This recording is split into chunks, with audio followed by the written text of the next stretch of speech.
Hello and welcome to a very special episode of the Whiskering Podcast. Tonight we're going to be talking about the legacy, present, and future of Uncle Nearest Green Premium Whiskey. Uncle Nearest Premium Whiskey, and everything that has come out of it since the 2016 article by Clay Risen. Tonight we're joined by Clay, New York Times journalist and author, and Uncle Nearest Premium Whiskey CEO, Fawn Weaver. Welcome to both of you. Thank you. Thank you, David. Thanks for having me. Absolutely. So let's dive right in. So the idea for this was born out of talking to you, Clay, and of course, Fawn, tasting some of Uncle Nearest's whiskeys. And I wanted to look back at, it's been 6 years since the article was originally posted and what has changed since then. So let's start right there at the article. So Clay, when you were thinking about it, I'm curious about your process and what led you to come to this topic as something to write about. Yeah, it was one of those it's kind of serendipitous stories where I think in the back of my mind I'd heard this story, or I remembered hearing this story somewhere, but it wasn't until someone, a press PR company that had been hired by Brown-Forman or Jack Daniels to promote the 150th anniversary of the brand. They reached out to me and said, here are 10 things that are interesting about Jack Daniels, and maybe you want to write about these or one of them. I'm not sure what they wanted. I think they might have just wanted me to write a kind of a listicle kind of thing. Here are 10 things.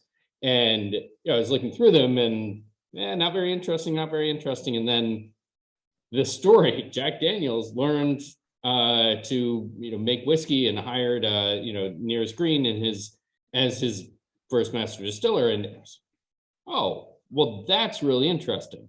That's something I want to dig into. And I started pushing them on this and said, is this something that you're talking about? And of course they said, yeah, this is something that we want to talk about more. And so that just became an entree for me to dig in and start to work on really examining this story that was both, I think, not very well known at all about Jack Daniels, but also I think opened a door into a conversation about race and racism and slavery in the history of American whiskey making. And so, it sort of just, for me, was this kind of an obvious story. And I don't know to what extent they knew what they were getting into when they said, oh yeah, that's interesting. But from there, it was just kind of off to the races for me.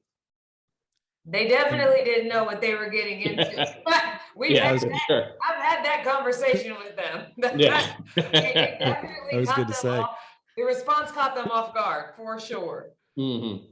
Absolutely. And Fawn, I've heard you speak on other podcasts and appearances that you read this article in Singapore of all places. Yeah.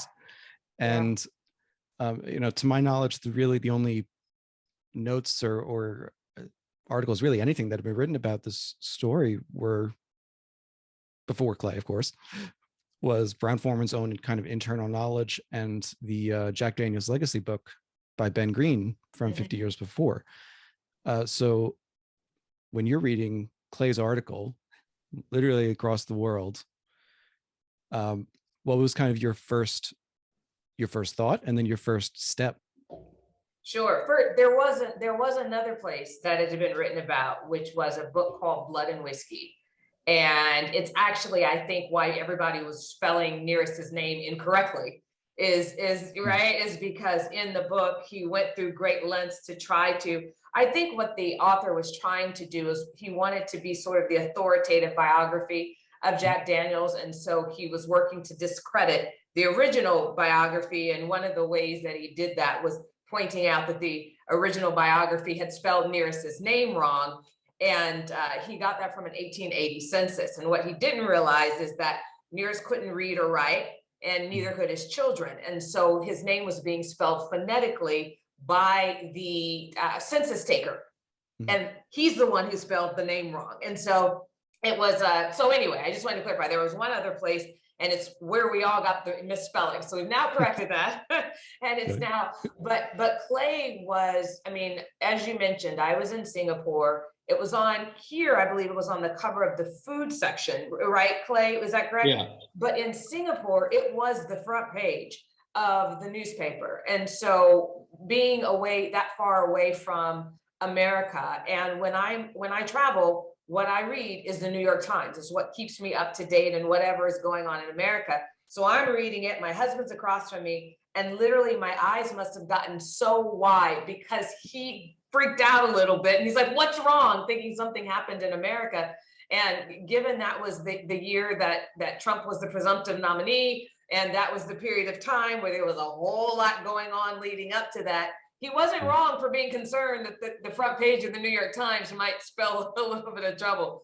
But I turned it around and I showed it to him. And Clay, I've been told, although I haven't seen it myself, I've been told, what was the title of your story when do you remember here? Oh, I don't. And you know, the thing is, story titles will change based on where they are. Are they online? Are they in print? Where are they in print? My story actually appeared in some editions on the front page domestically, other editions not on the front page. So, you know, even there, it's all about the layout. So, you know, you sort of have to ask, what was the headline, the title in a particular edition? And it may have been something totally different in the international edition. So I hear that the one that I still have the copy of, a few copies of it, was different than what it was here. But the one I had a copy of, the title was Jack Daniels Embraces a Secret Ingredient, Help from a Slave.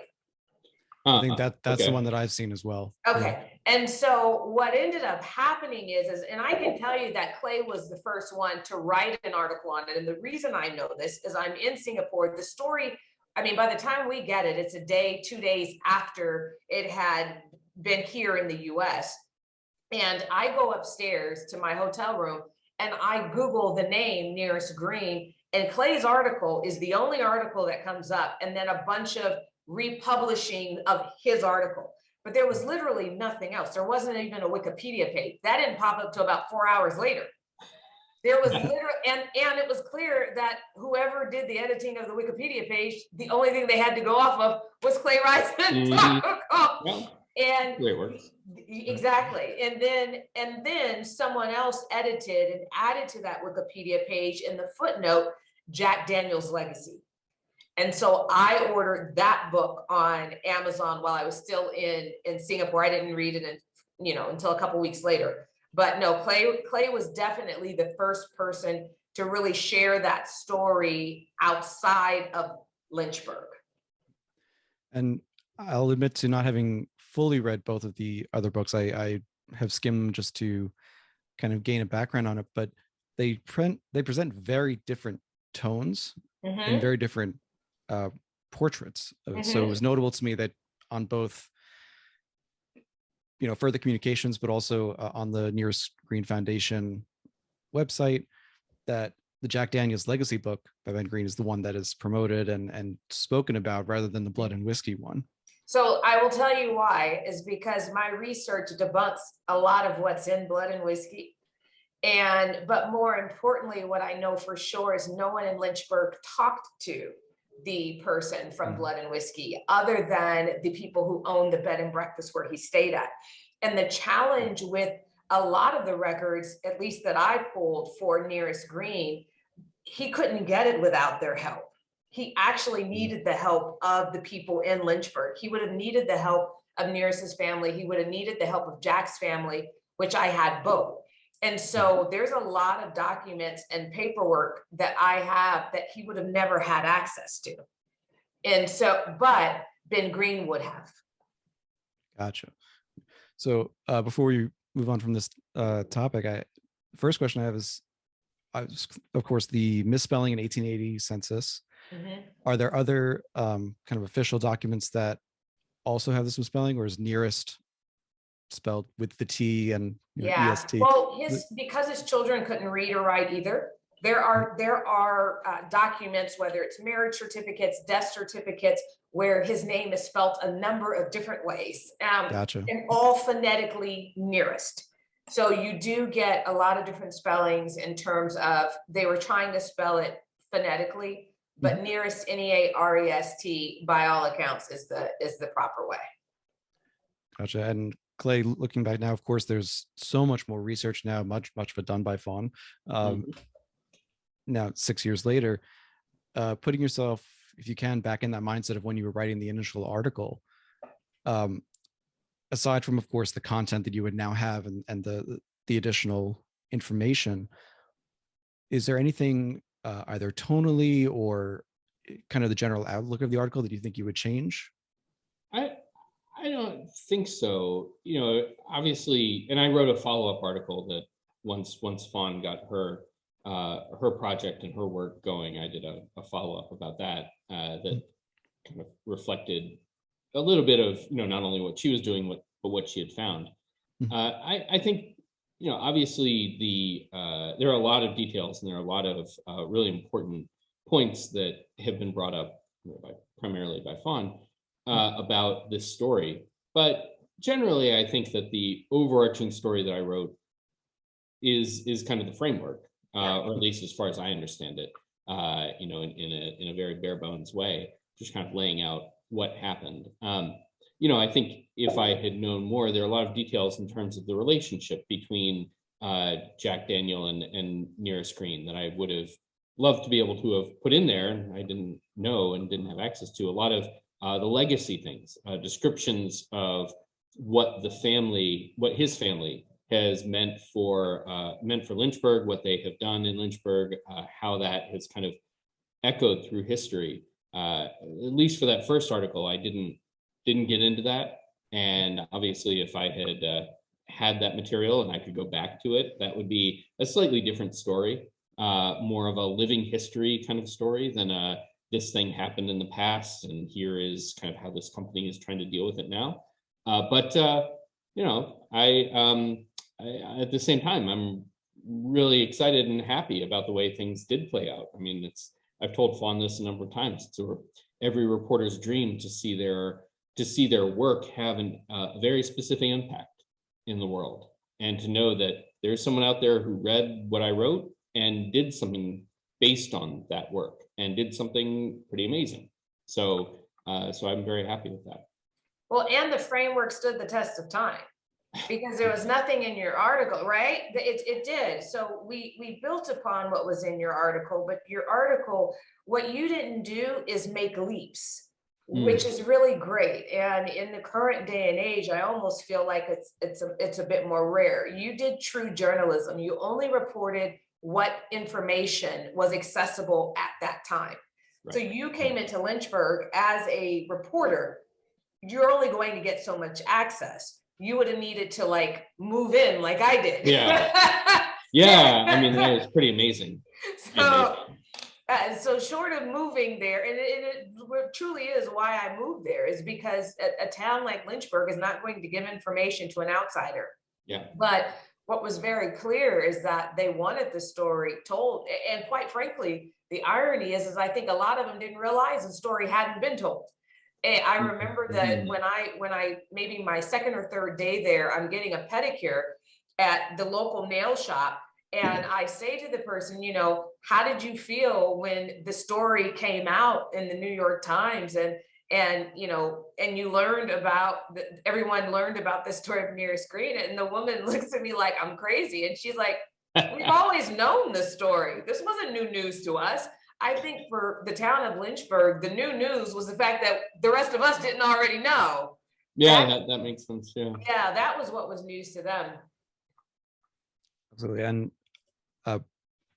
this is actually a great segue into the next topic, which is the role of enslaved and formerly enslaved people in distilling. And so using Nearest Green as a focal point, but looking more broadly. So when Clay and I spoke in his episode a couple of weeks ago, of course, we were talking about his new book, Bourbon, The Story of Kentucky Whiskey, which as of a couple of hours ago was still the editor's choice on Amazon. So excellent on there.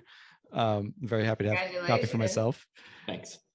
One of the things that I pulled out from the book that I thought was both apt to that conversation, but also to this one, is that Clay focused about there were 3 good-sized paragraphs in there about the fact that there are so many stories like Near Screens that are from people from West Africa, whether directly to what's now the United States, whether through the Caribbean, through South America, but a lot of people who were enslaved or eventually formerly enslaved, whose stories aren't told but are otherwise integral to the story of distilling in the US. So I'll throw it to you both about, what was that role in the first place? What was their role? And let's start with there, actually. I don't want to go too big too fast. Let's start there. What was the role of enslaved and formerly enslaved people in distilling? Clay, you've got the book on it. I mean, I think, it's both, you take a person like Near Screen and you can look at him as someone who's exceptional, and obviously in a lot of ways, he was, both because of him personally and also because of the kind of hinge point where he fell in time. He was someone who was an enslaved person who knew a whole lot about distilling, and then as a freedman, helped create this brand. That is pretty unique, I guess. I don't know of any other example like him, of someone falling at that time with that right person at the right time. That said, I also believe, and I think there's some evidence that he was not unique, in the sense that this was the kind of role that you would have an enslaved person perform on farms, on plantations, where you had large operations where you almost by necessity had a still.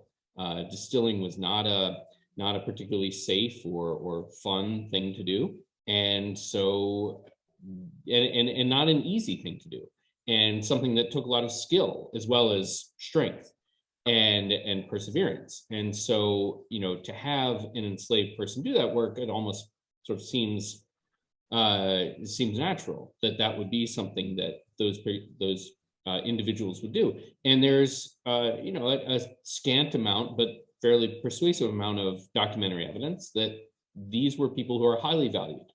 Andrew Jackson had an enslaved person who ran away, and he put an ad in the paper, in papers, as far as Lexington, Kentucky. There's a famous ad that appeared in the Lexington, Kentucky paper saying, one of my best men has run away. I'm paraphrasing, but he says, he was my best distiller. Clearly, this was something that was valued, a skill set that was valued. And one of the things that I think is remains to be seen, and Fawn can speak to this. I know she's done a lot more work. She's done more work on this, and will do more. But there is so much material, I believe, out there in local archives, in attics, in county and tiny town historical societies. That's not digitized. It's not plugged into larger records. It's not something you're going to find through Google searches. This is something where I think I always say this would be a great project for a grad student to go out and just really kind of look at, pick an area, pick Middle Tennessee, pick Central Kentucky, and spend a few years going through records and trying to piece together a picture of what was going on. Can you paint a fuller picture of what was the role of enslaved people in the making of whiskey? And then from there, what was the influence?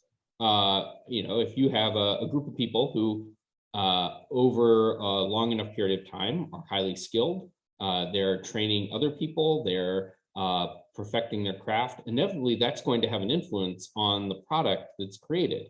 So when we talk about American whiskey, when we talk about bourbon, we talk about Tennessee whiskey, to what extent are we talking about, talking kind of around this kind of X factor, which is the role of enslaved people in not just making, but creating this product, this kind of heritage product. And we already know that, we talk about music this way. We talk about Southern cuisine this way. The influence of enslaved people and formerly enslaved people and their descendants on these culturally significant products is self-evident and well understood. And to me, I think that it stands to reason that we will someday be able to tell the same story around whiskey. But I think it still remains to be told. It remains to be filled in from my perspective. But I think, Fawn can obviously speak more with a little more intelligently about that. Yeah, no, I think that the thing that's so important about what Clay did by taking this story and sharing it with the masses is we have a name, but Nearest is the only name we currently know. And the reality is the likelihood that all of the distilleries in Kentucky had a Nearest is very, very high. To Clay's point, it was a very difficult job. You had to be incredibly strong, but it was also a really dirty job. You were covered in smoot and just black stuff all day, every day. You absolutely are not going to have those same fancy white dudes that were in, all of the pictures. They weren't the ones distilling, because if they were, the pictures would have looked quite different. And so what you have is you have to have, Lynchburg was so small. It's so unique in that you had a small number of people that basically had all the records. And so it wasn't a difficult thing for people to go in their attics and their basements and say, let me see, what do I have that's a Green, that's a Daniel, that's a Call. That wasn't difficult to do. You go up into Kentucky, I think it gets a little trickier because I don't know who holds those records, right? Lynchburg was a small town. Almost everybody was either related to a Green or related to a Daniel or Jack's family, Jack's nephew, the Motlows, or like everyone was somehow tied back to this one distillery. It was the main business in the area. You go into Kentucky, there's a lot more businesses. There's a lot more going on. And so I think you really have to rely on the distilleries themselves to go through their own records and to not be afraid of it. And I have to say, it's the one thing that I was hoping would happen with the success of Uncle Nearest that I have not seen happen yet, which is for each of those distilleries to go in and figure out who was their nearest. And I'm still hopeful that will happen. I think that one of the things that is a challenge is that most of them probably did not have the same story as Nearest and Jack. That was a very unique relationship in which you had an enslaved person, by all accounts, who was treated with an enormous amount of respect. I don't know that that would have been the case in Kentucky. And so it could just be that they have a much greater risk in bringing the story forward. As Clay mentioned, I assure you, the PR firm who gave him that list of 10 did not expect him or anybody else to pull that one out the middle. That they didn't see coming. It was like, a fun fact, if you will. And I remember after Clay wrote that story, Clay said nothing in the story about Jack being a slave owner. I mean, Jack wasn't 18 until 1866. There was nothing in there about Jack being a slave owner. There was nothing in there about Jack stealing the recipe. There was nothing in there about Jack hiding Nearest. And yet that became the story. And so for Brown-Forman, for Jack Daniels, the brand, they had the great fortune of someone like me coming along and doing the research and putting out the story that filled in the pieces, right? That actually filled in, this was a great story between a Black man and a white man in the 19th century.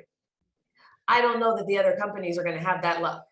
And so I understand why they're not taking the chance, but I also believe that it's the only way we're going to get to who those other people were, those names. And if you had Victoria on here with, or really any of Nearest's descendants, one of the things that they would say is just the knowing and now living under that legacy. They go into restaurants all over this country and they get to say, I'm the descendant of Nearest Green, and people cheer for them and clap for them. And, that's a really big deal that the other distilleries are not allowing for some families to have. So I'm hoping that at some point they'll all bring forth their nearestes, if for no other reason than the descendants of their nearestes.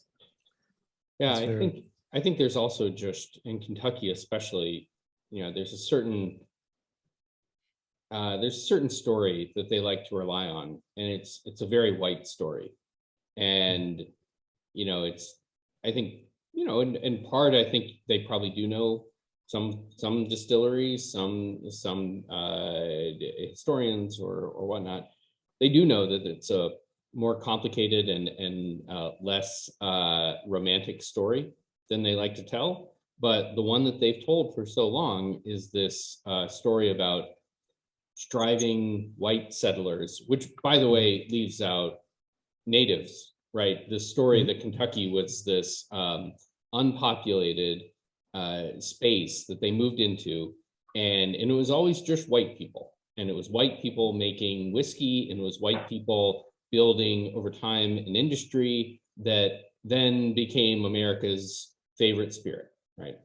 And it leaves out the fact that many of the people that are celebrated as these founders of American whiskey, of bourbon in Kentucky, owned slaves. They were slavers, and and it's not a secret. We know these things, and we know that the residences where they lived, and the plantations or their farms, archaeologically there is evidence of slave quarters, and so, and yet all this evidence doesn't knock out the story, the myth, the kind of the conventional wisdom, and there's a lot of money invested in a lot of pride and a lot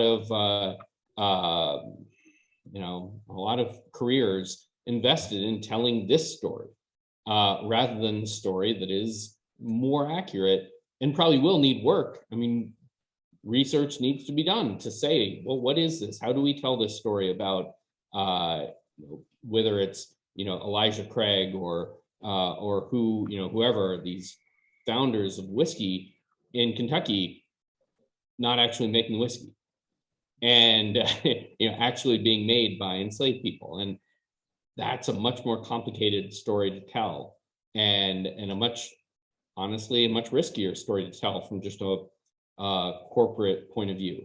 So I think it'll happen. I think it has to happen. I think contemporary culture is going to force that. I think brands like Nearest Green are forcing that conversation.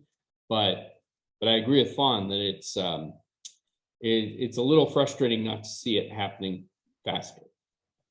And so, Clay, in your book, do you? Oh, I'm sorry, David. I'm just going to interject quickly that as formerly as the grad student like that, I wish I had that project, because I would have been much more interested in what I eventually did. But I think it is a great opening for probably teams of graduate students to just comb the area and go in and find these records. But Fawn, go right up. No, I was going to say, Clay, in your new book, do you address some of the ones that you know for sure had enslaved people as distillers?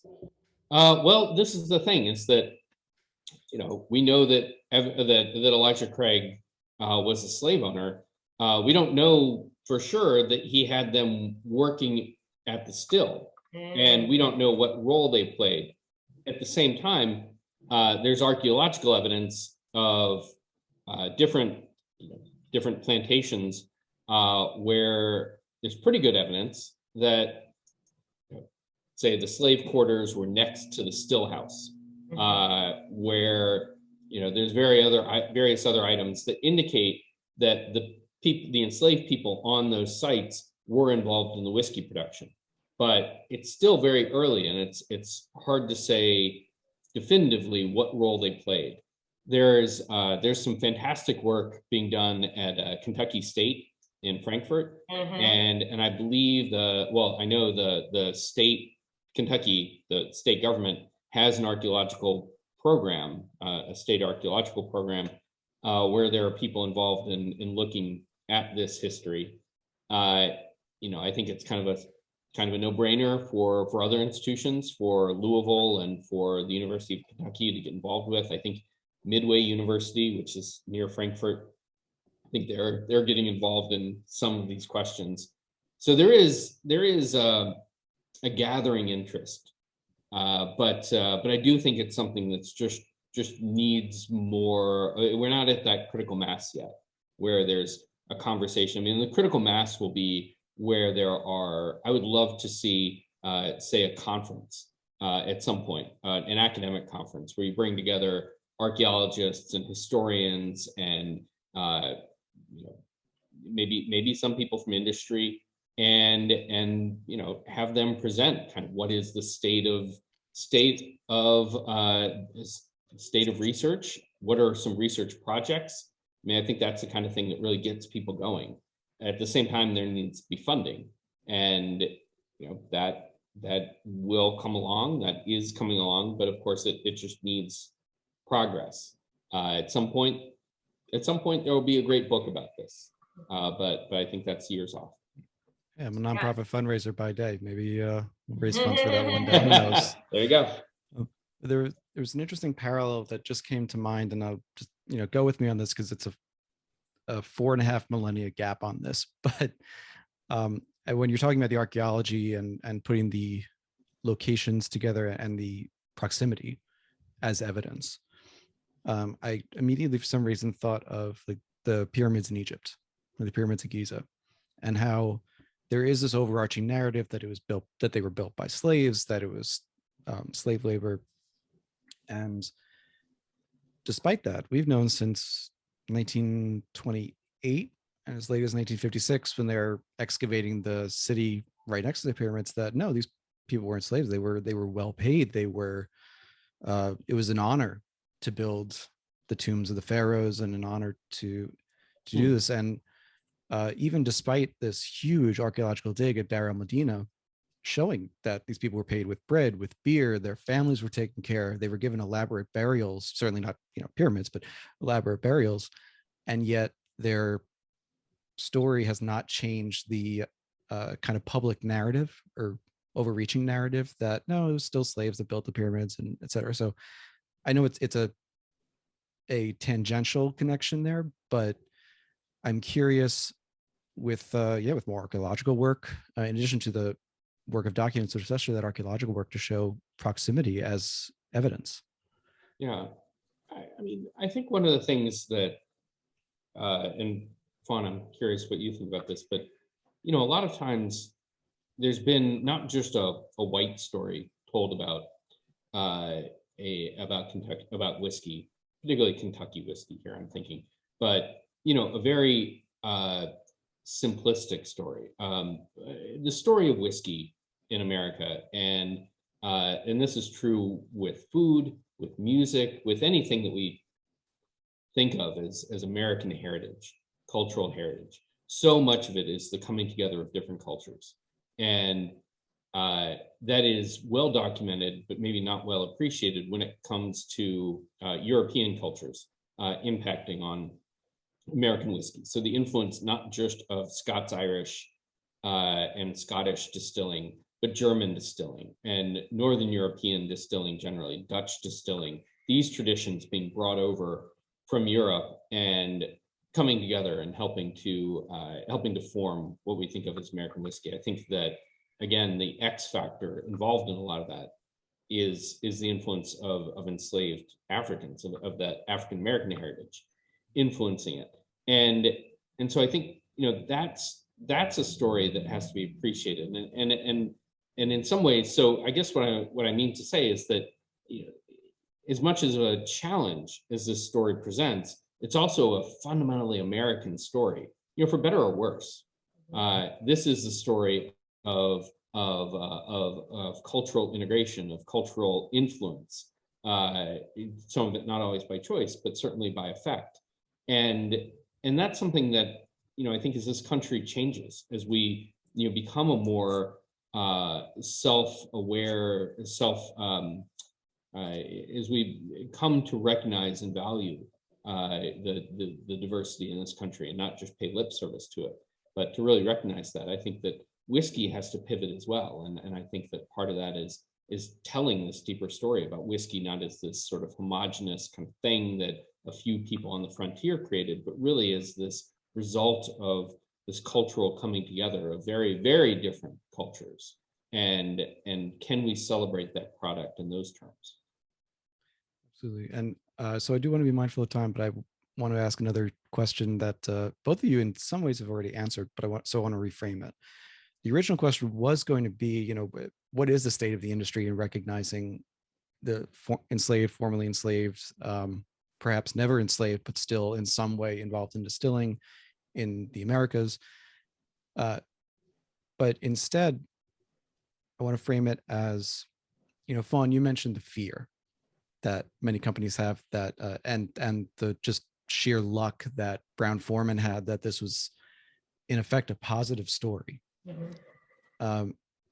So in the taking two mindsets, one as the CEO of a whiskey company, mm-hmm. But also as a consumer, as an educated person around whiskey, do you think that it is possible at this point for these particularly heritage brands, because those are really the ones that we're talking about at this point, the ones that have the history stretching back, let's say at least to 1865, mid 19th century, do you think it's possible for them to not only uncover these stories, but even if it is a story in which, to put it bluntly, a white man stole a technique, a recipe, used enslaved people to distill, do you think they can uncover that and really attack that in a way that says, yep, this is what happened, but we're gonna own that, we're gonna do something about it now? I don't know. What I do know for sure is that all of these guys have a lot of different brands, and if they have a problematic one like Elijah Craig, they probably should move the marketing dollars to another one. Because to answer sort of the original question in terms of where are we now as an industry, I can just tell you, just being in my distillery, on the weekends, we open up to the public on Saturdays and Sundays. Every tour is sold out in advance, and it is every person under the sun. And last weekend, we had an all Spanish speaking tour. Like, literally, there was someone translating for this group. We had an all, Chinese tour that came through there. We get every background. And so there is something really interesting and spectacular about people now coming to understand that American whiskey was not a white thing. American whiskey was an all-American thing, and all-American has never been all white. That, to Clay's point, there were indigenous people here when the white people got here, and then they brought the Black people over after them.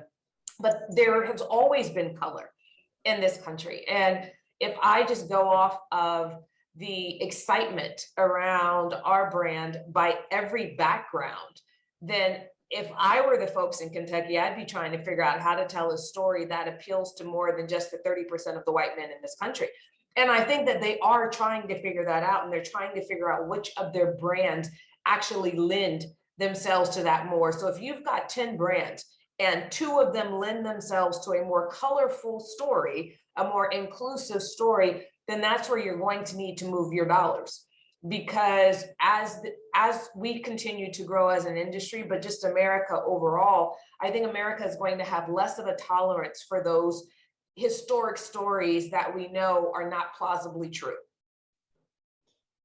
Yeah, I think you're absolutely right, Fawn. And one of the things that I mean, just in terms of industry survival, one thing that I was thinking about, I don't know if you saw, but there was a recent, I think it was Nielsen report, showing just a dramatic increase in tequila consumption in the United States, where tequila is now second behind vodka. It was really ramped up.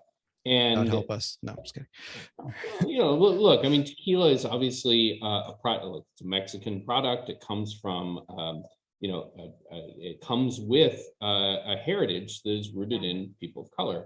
And it has an appeal that I think naturally extends beyond, beyond white men. Whereas whiskey, bourbon in particular, is very much rooted in that background. And I think that all these distilleries have got to be looking at that and saying, well, how do, we can't paint ourselves into a corner. We can't be the drink of white men. or white people. This has to be something that extends beyond that. How do we win over people who may look at us askance and say, no, that's for, that's not my drink. I'm from a different background. And, unfortunately, or not unfortunately, but what that means is a difficult conversation. I don't think it's not as easy as flipping a switch. And I think that some of them believe it is. And I think some of them do think, well, if we just hire the right brand ambassadors, or we do some superficial things, that's enough. It really is a deep and possibly painful conversation. I think Heaven Hill needs to grapple with the fact that Elijah Craig, one of their namesakes for one of their brands, was a slaver. And what does that mean? And how do you move forward from there? And I think so. Just strictly speaking, from a corporate survival point of view, what do you do now? Heaven Hill also owns a lot of other products, so they own a lot of tequila. They may not be all that worried about it, but I think brass tacks wise. But in terms of what does it mean for the future of whiskey, I think anyone invested in that has got to be thinking, how do we have these difficult conversations in order to move forward? Mm-hmm. And then they're some of them are going to have to make the difficult decisions to get rid of some of that stuff. Yeah. Because if it's going to taint the rest of your portfolio, is it really worth it?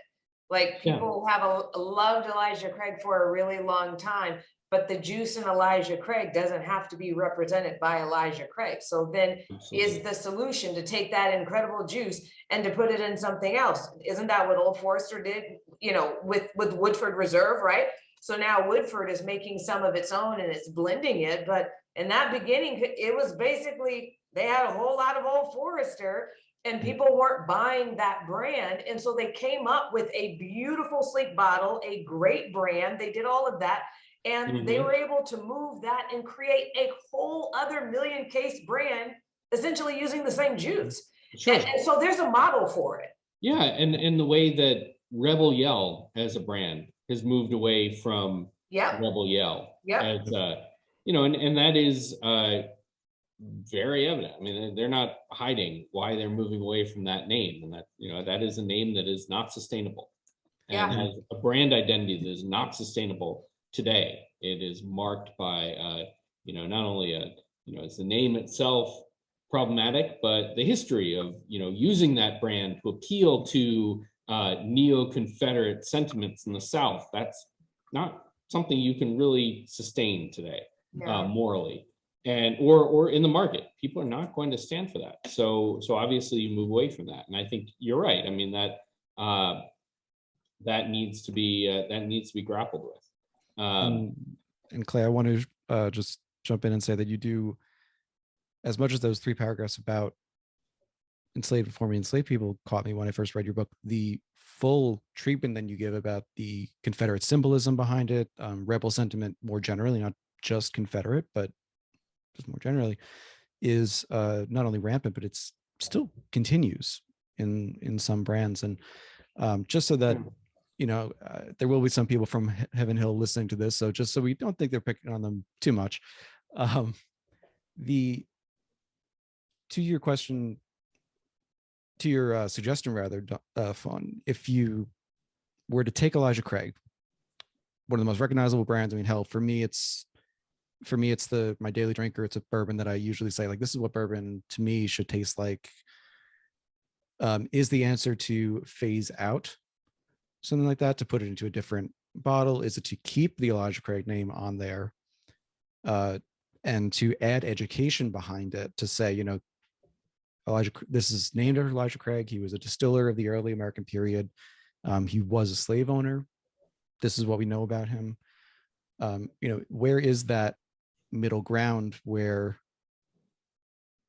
a brand like Heaven Hill could go? And of course, inherent in this is that it's not just Heaven Hill, but that happens to be the example at hand. So first of all, I have just a general policy against judging anyone or anyone else's decision. So what makes sense for them is what makes sense for them. I could tell you if it were me, what I would do. The juice in Elijah Craig is phenomenal. I would find a human being worthy of that juice. That is what I would do. And I'd be very open in saying that. I agree with both those points. I mean, I'm not going to stand in someone else's shoes, but look, I mean, this is, we're not debating founding fathers. This is Elijah Craig is half mythical as a character. So, it's not like someone can stand up and say, well, we need to preserve the legacy of Elijah Craig. Right. He's someone that a lot of people have invested time and emotion and money in, but that's it. And it's easy for me to say, hey, Heaven Hill, you should find someone else. But I agree that's a worthwhile endeavor, and that's something that down the road I would like to see happen. Because I don't know how you salvage that legacy. I don't know how you say, Thomas Jefferson, right, is the maybe a comparison. Obviously, we can say, well, look, Thomas Jefferson. I mean, we can't just get rid of Thomas Jefferson. He was the third president. He was, founding father. We can't get rid of him, so we have to just recognize it's complicated. But we don't face that, or Heaven Hill doesn't face that problem with Elijah Craig. So how do you move from there? And I don't know. I fortunately I don't have to come up with that answer. But I do agree with Fawn that is it's sort of self-evident that this tough decision has to be made. Yeah. And I think we're living in it, and I don't agree with cancel culture. I think it's a very dangerous place to be.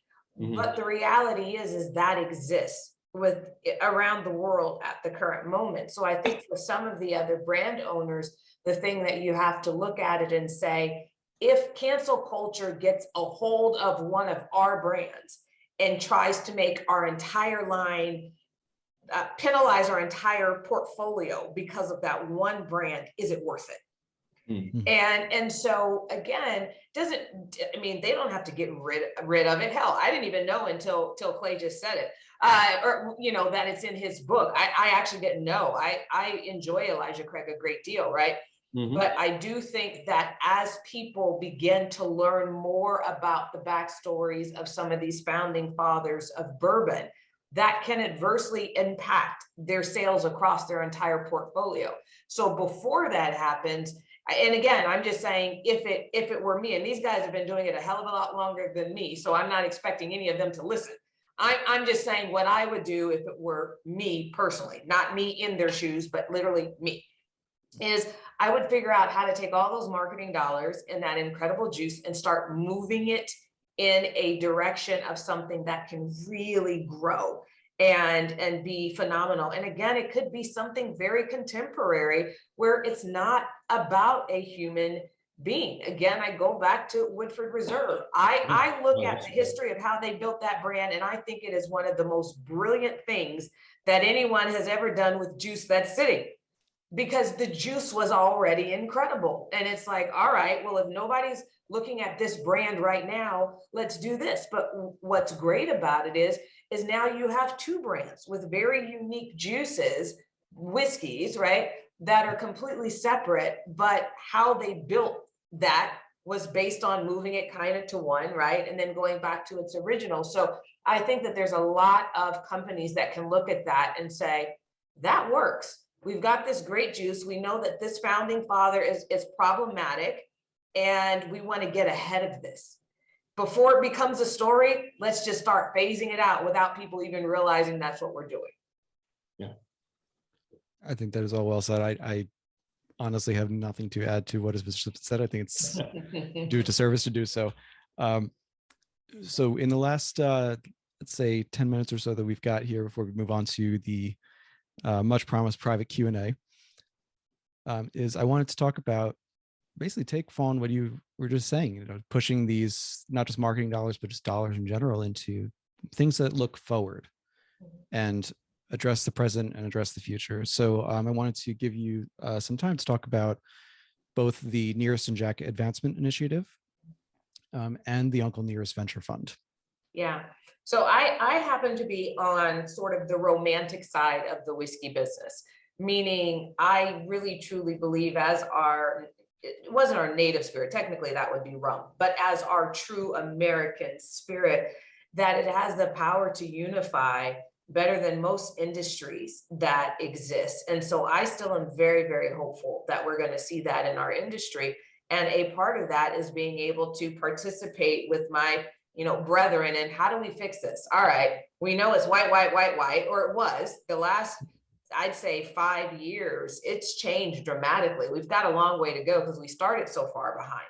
But I show up at places and I see a whole lot more color, and I certainly see a lot more women. When I first started showing up at places back in 2017, and like, where are all the women? This country is 50% women. Where are the women? And they were just missing. And so being able to partner with Jack Daniels on the Nearest and Jack Advancement Initiative has been incredible to watch, because we're essentially creating a blueprint that so many can use in their own industries. I'll give you a really good example. As I was sitting down with some leaders of Truist Bank yesterday, and we got into this conversation of how do you diversify leadership when it's always looked a certain way. That's kind of your pool. And I was able to give the example of what we've done, which is essentially the Leadership Apprentice Program within the Nearest and Jack Advancement Initiative, where sometimes you have to be really creative and really radical. If that pool is going to keep providing the exact same group of people, then you go to someone that's the right culture fit, the right personality, the right drive, and figure out, where do you want to be? Okay, we're going to take your hand and help you get there in a really, really, really fast time frame. And so as I was having it, I mean, they're not in the whiskey business, they're in the banking business, but they're about to utilize our strategy for the whiskey industry in order to diversify our industry. And so I think that what we're doing is far more reaching than our industry itself. And it's going to impact a lot of other industries as well. So I love what we're doing together. And then the Uncle Nearest Ventures, that was a no-brainer for me, because I kept running into brands or people that founded brands that were of color, that were women, and they couldn't get funding, but they had really great brands. And the first one was Sorel.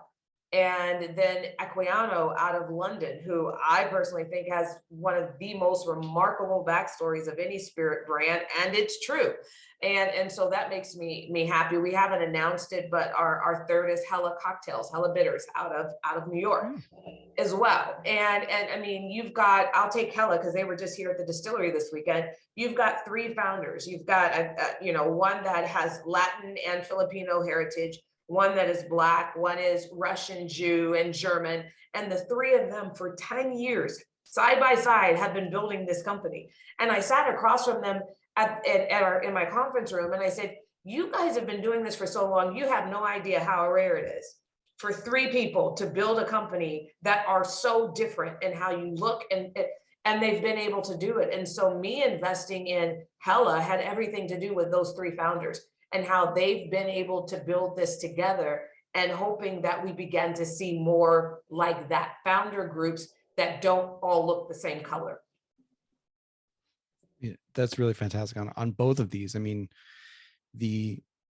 with the Nearest and Jack Advancement Initiative, it helps, of course, having the positive connection as opposed to a negative one between the companies. But that Brown-Forman and Jack Daniels specifically took this challenge up and said, you know what, we're going to go hand in hand with you and make this go forward, is, I think, a model that I hope more industry people will look at. And of course, every situation will be different, and let them mold it to their own. But I really hope that it's something that they look at. And as far as the venture fund, that's even beyond whiskey. Oh, yeah. I mean, I've got multiple Hella Bitters in my liquor cabinet right now. It's a great company. Whenever they're at the Winter Village, I always get them over the winter. But to your point, it has a very clear goal.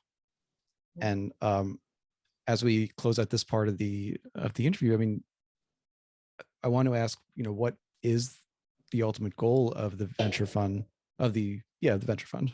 I always want to make sure that my terms are correct. It's okay. We actually switched it out of a venture fund, and it's just ventures, and so we do it as an SPV, but it doesn't matter. For the purposes of this, the ultimate goal is to find the next Uncle Nearest. Here's the problem: is that everyone is talking about Uncle Nearest, and it's this, sort of unicorn, if you will, in our industry. But there are no more in the pipeline. That's a problem. It can't just be Uncle Nearest. I can't be the person who everyone is asking to be on the panel because I'm the only one. And so it became all right, so we're climbing, but how do we pull as we climb? Because we don't want to wait until we've arrived at a certain place and then say, okay, let's go back and let's bring everybody else with us. No, we've got to bring them as we come along, because it's such a long time coming. And so that's what we're doing. And yeah, it's a lot of weight to be pulling at the same time you're climbing, but it's absolutely worth it. So in terms of the venture fund, my hope is that each one of them will be very similar to me in that they are not doing it to sell. Every single one that we've invested in, I've spent a lot of time making sure that they're not building it to flip it, that this is something that they want to see remain in the hands of a person of color and a woman, but in the case that they do decide to sell, then I have a first right of refusal to make sure it remains Black owned. And so that's the way that we've done it is I would like them, and I'm going to back them to grow it as big as they possibly can grow it, to keep it and to continue. But if someone comes knocking on the door that is not a person of color or is not a woman, then I most certainly am going to outbid them, because I think it's important that we continue to grow brands that represent the other 70% of our country. Fantastic. And thank you for that. And I think that's the perfect place to close out on this. Thank you to Fawn. Thank you, Clay. I want to make sure everyone knows who is either watching or listening to this in the future, just in no particular order. Make sure you can follow Clay at Rise and See on Instagram, I believe Twitter, pretty much anywhere.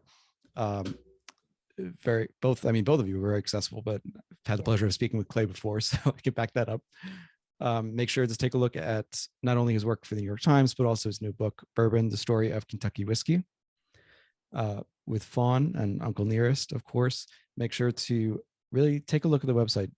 Fawn and her team have done the work to not only present the story in a very accessible way, but between Uncle Nearest's own website, the New Year Screen Foundation, and the initiatives that we mentioned, each are very clearly elaborated on. You can see how you can apply if it fits you. I encourage you to do so if it fits you. And of course, you can also follow at Uncle Nearest, at Nearest Green for the foundation. And with that, we will close out for now and transition to the Q&A. Thank you both. Thank you. Thanks, David. All right, hang out with me just for a second.